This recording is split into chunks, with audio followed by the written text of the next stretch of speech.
Pour des infrastructures beaucoup plus complexes, là on peut avoir un besoin de protéger des serveurs sur des réseaux privés et d'avoir uniquement un point d'entrée unique mais contrôlé, puis des accès pour les clients, des accès pour les sysadmins, des accès pour les développeurs. Enfin là, dans ce cas-là, on va passer sur le public cloud. Et public cloud, en fait, on va vous donner les clés de notre infrastructure. Vous allez pouvoir configurer tout ce que vous voulez. Une partie, donc compute, on a des CPU, de la RAM, du disque, et on a des GPU à disposition. On peut choisir des niveaux de performance pour les disques jusqu'à 4000 IOPS, des gros volumes de data jusqu'à 10 Tera. On peut attacher plusieurs volumes sur une machine virtuelle. Enfin, on peut faire vraiment à la demande. Côté technologie, ça c'est plutôt du Linux, du Windows. Ça discute avec d'autres alternatives, par exemple chez du Azure ou des choses comme ça. Oui, alors on va proposer pareil, comme pour les VPS Cloud, certaines images, donc communautaires, classiques, Ubuntu, Debian, CentOS. On a aussi Windows avec les licences, donc on peut déployer sans problème du Windows. Et puis après, pour voir un petit peu l'équivalent, parce que dans le nommage entre Azure, Amazon, on a un site docs.fonac.cloud, on y reviendra tout à l'heure, qui parle de notre public cloud. Et dans le cheat sheet, on a un petit équivalent des noms chez Amazon, chez nous, chez Azure, pour qu'on se retrouve un petit peu. Voilà, quand on est habitué, par exemple, à parler de volume EBS à un endroit, on sait pas trop ce que c'est, le block storage, et chez nous, l'équivalent, c'est le projet Cinder. Voilà pour les volumes qu'on attachera aux machines virtuelles. Donc il y a les mêmes fonctionnalités de computing qui sont disponibles chez nous. On va voir un petit peu dans le détail après quelques démos de ce qu'on peut faire. Au niveau tarif, c'est hyper simple parce qu'il n'y a pas de coût caché. En fait, si je regarde même un calculateur, il n'y a pas de souscription. Donc on va payer ce qu'on consomme. En fin de mois, on va regarder ce que vous avez consommé. La facturation, c'est minimum par tranche d'une heure. Donc si on démarre une machine virtuelle, on paye pour l'heure entamée. Mais après, si on l'arrête, il n'y a plus de coût. Si on arrête une machine virtuelle, on paye pas pour le CPU, on paye pas pour la RAM. On paye pour le disque parce qu'on stocke toujours les données. On détruit pas les données, ouais. La tarification est très simple parce qu'on voit à gauche, on va payer instance, donc CPU, RAM, disque. Block storage, c'est pour les volumes additionnels. Voilà, on a des différents niveaux de performance. L'object storage, donc c'est l'équivalent Amazon S3. IP public. Donc, les IPv4, vu le coût actuel, on est obligé de les refacturer. En revanche, si on fait de l'IPv6, c'est gratuit. Et puis, on a des load balancers disponibles. On va faire une démo avec, d'ailleurs. Côté tarification, sur le marché, ça coûte combien par rapport à du GCP, AWS ou du Azure? Il est beaucoup moins cher. D'ailleurs, c'est quelque chose qui revenait souvent. Je me rappelle, au début, beaucoup de gens me disaient, mais je comprends pas, les prix sont trop bas. Qu'est-ce que ça cache? Ou je me suis trompé. Plusieurs fois, j'ai fait des calls. J'ai le calculateur, mais ça me sort tel prix. Qu'est-ce qui manque? C'est quoi le vrai prix? En fait, c'est le vrai prix. On a un modèle de rentabilité qui a rien à voir avec les GAFAM. Donc on vend nous un prix qui est quand même plus juste, on va pas reverser des dividendes en fin d'année, etc. Puis on n'a aucune licence à payer. On est basé sur l'open source. On gère nos propres data centers. Sur OpenStack, on gère nos propres data centers. On a 0 licence, donc ça nous permet nous de faire des prix qui sont vraiment bons. On me dit souvent Steam matériel, mais du coup il est moins bon. Non, au contraire même, parce que nos data centers sont écologiques. On n'a pas de climatisation, donc il nous faut du matos qui va pouvoir encaisser des températures plus élevées ou plus basses l'hiver. Donc c'est du haut de gamme. Donc faut comparer nos prix sans souci. On est vraiment attractif à ce niveau-là et avec une bonne qualité également. Donc à quoi ça ressemble le cloud public? On peut aller sur notre tableau de bord, je repars de l'accueil, Public Cloud, on a un produit qui s'appelle donc Swiss Architecture. On a le coût là actuel pour le mois en cours. On voit qu'on a 2 projets. Au niveau organisation, en fait, on aura une facture par produit. Donc si on a plusieurs clients, etc., et qu'on veut des factures détaillées, on peut faire plusieurs produits, un par client. Mais au sein d'un produit, on peut avoir plusieurs projets cloud public. Et en fait, un projet, ça veut dire que les ressources sont isolées d'un projet à l'autre. C'est-à-dire que un utilisateur qui est dans un projet n'aura pas accès aux ressources d'un autre projet. Et aussi, un réseau privé dans un projet n'aura pas accès au réseau privé de l'autre. En revanche, il y a des techniques, on peut faire des passerelles entre les projets si on veut.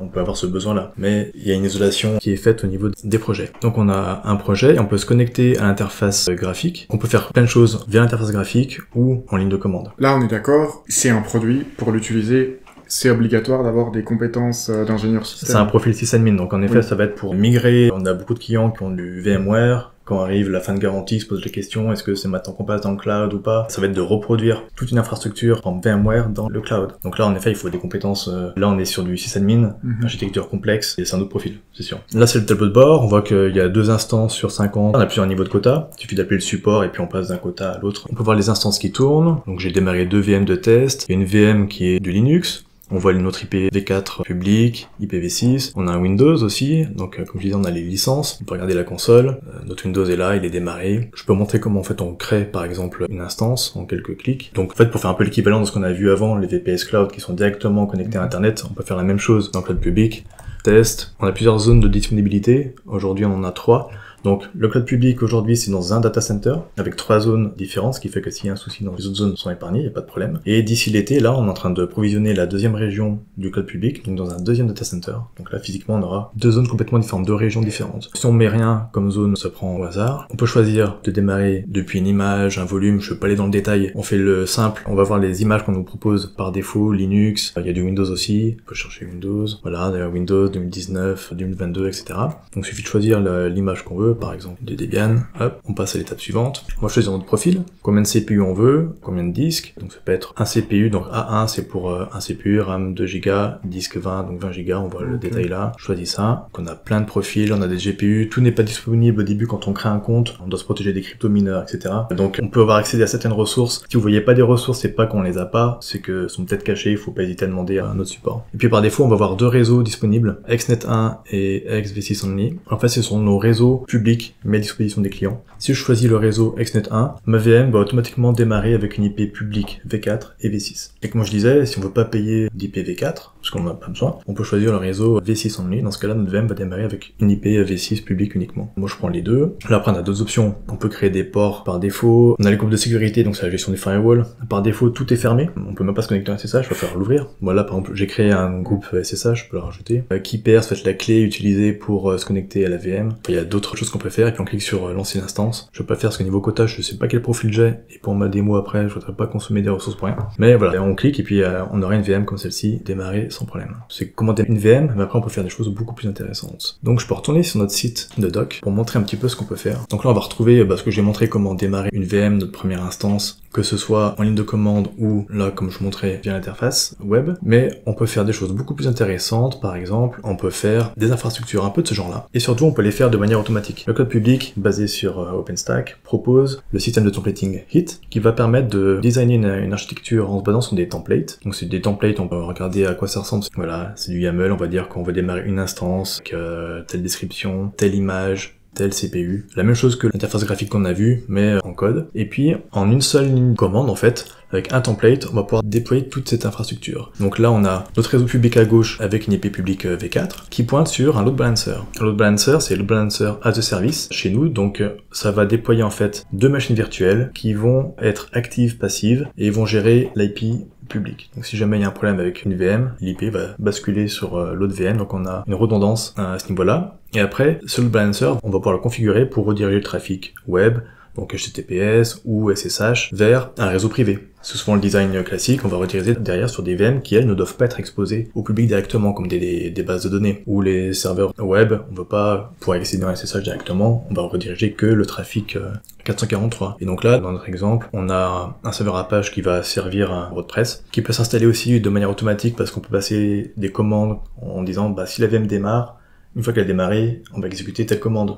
On peut donc automatiser pas mal de choses. Et puis on a aussi dans le code public pas mal de métriques disponibles sur l'utilisation de la RAM, CPU, des VM. On peut dire que si la RAM d'une VM dépasse 80% pendant 5 minutes, alors on démarre une deuxième VM. Et puis on peut diminuer aussi. Si au bout de 30 minutes on est passé en dessous d'un seuil, on va supprimer une VM. Donc équivalent au Jelastic. Voilà, donc ça c'est l'une des manières de déployer des infrastructures complexes. Après il y a des manières un peu plus modernes et que les gens connaissent sans doute plus, c'est via Terraform par exemple. Donc Terraform c'est de l'infrastructure as code. On va pareil définir l'infrastructure qu'on aimerait déployer quelque part. Et ce quelque part ça peut être n'importe où, ça peut être chez Azure, Amazon, ou aussi chez nous, parce que Terraform est compatible avec OpenStack, donc avec notre cloud public. Et là, par exemple, on va faire une démo comment déployer cette infrastructure. Donc là, on voit qu'on a 2 clusters qui sont identiques, avec un routeur qui est donc connecté à Internet, une IP publique sur un load balancer, et ce load balancer va rediriger le trafic sur 3 machines virtuelles qui ont juste un petit serveur Nginx qui coûte sur le port 80, donc quelque chose de tout simple. Et pour déployer ça, il nous faut, donc tout est fourni là sur la doc, on a les templates Terraform, donc le provider OpenStack, donc il y en a plein qui doivent connaître les providers Amazon, etc. Donc vous ne serez pas perdu.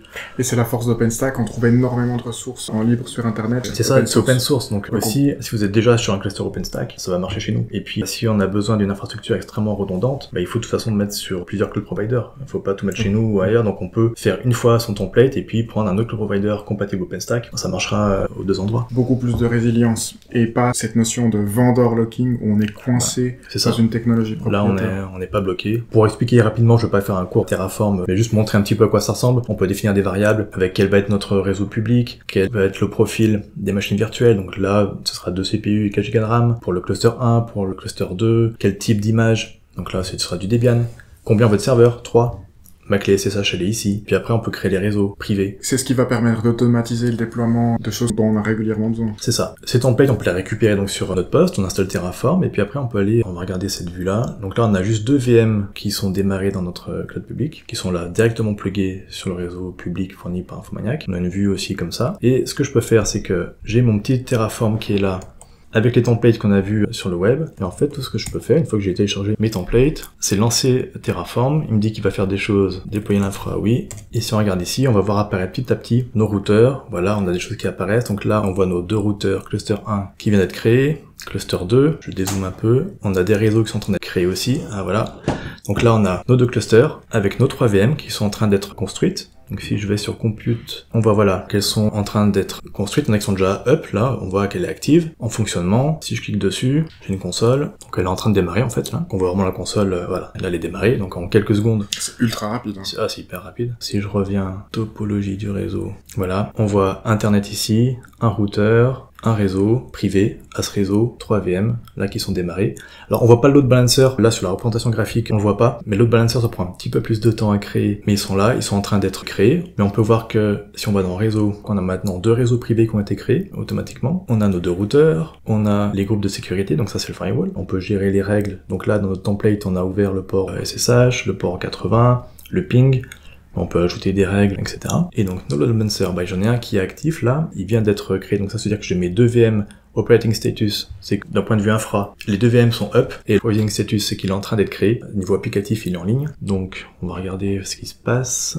Donc, le load balancer, là, on voit notre IP public, d'ailleurs. On va voir s'il est up tout de suite ou pas. Hop. Donc, cet IP public, en fait, va écouter sur le port 80, c'est ce qu'on a défini, et ça va rediriger derrière vers un pool de machines virtuelles. Je vais juste revenir en arrière. Ce qui est intéressant, c'est que on peut définir quel mode. Là, c'est un round robin, donc on va sur les 3 VM à chaque fois envoyer le trafic.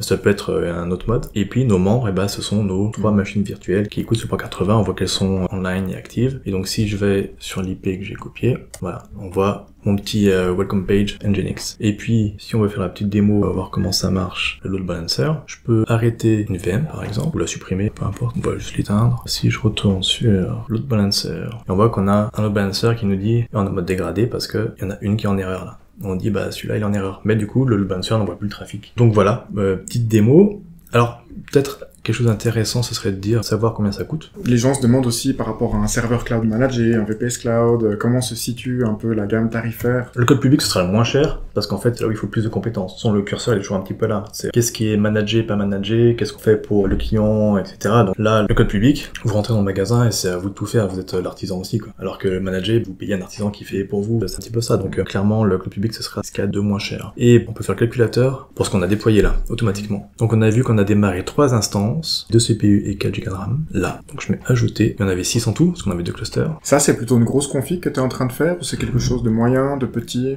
Ouais, c'est quand même pas mal, enfin 2 clusters, 6 VM. Et du load balancing, ce que t'as pas par défaut avec un hébergement classique. Ouais, il y a un load balancer, c'est assez complexe à mettre en place. Block storage, il y a pas, parce qu'on n'a pas mis de volume. Object storage non plus, on n'a pas mis. On a mis 2 IP publics, il y en a 2 de plus, qu'on a mis 2 routeurs, et donc elle sert de gateway, donc il y a 2 IP qui sont ajoutés, et puis on a mis 2 load balancers. Donc si je vois mon résumé, là tout le setup qu'on a déployé, c'est 80 francs par mois. 79,03. Il n'y a pas de coût en plus ou quoi que ce soit. Mais voilà, là on a quelque chose de musclé qui peut encaisser de la charge. Complètement. Puis après, on peut augmenter les ressources évidemment, changer de flavor. On va jusqu'à 96 CPU. On a plusieurs types de GPU Nvidia. Niveau RAM, on va loin aussi. Et puis s'il me manque quelque chose, ça se discute toujours aussi.